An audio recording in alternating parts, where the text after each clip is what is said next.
Hello সম্মানিত viewers, আসসালামু আলাইকুম। দীর্ঘদিন পরে আপনাদের সাথে এই সকাল উপভোগ করার জন্য চলে আসলাম। আসলে দেখেন এই সকালবেলা কিন্তু চতুর্দিকে কিন্তু কুয়াশায় আচ্ছন্ন আসলেই। কিন্তু এই শীতের সকালে আসলে ঘুম থেকে অনেকেরই মন চায় না, আমারও মন চায় না। কারণ এই শীতের মধ্যে যে লেপ কাঁথা কম্বলের মায়া ত্যাগ করে এই সকাল উপভোগ করবেন, এমনটা কিন্তু সবার ভাগ্যে জুটে না। আসলে দীর্ঘদিন পরে আমার ভাগ্যে জুটেছে। আসলে দেখেন গ্রামের পরিবেশটাই আসলে খুব সুন্দর।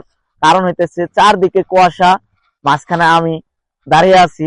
দাঁড়িয়ে দাঁড়িয়ে কিন্তু এই সকালটা উপভোগ করতেছি। আসলে সকাল উপভোগ করার জন্য চাইলে কিন্তু খুব সকালে ঘুম থেকে উঠতে হবে।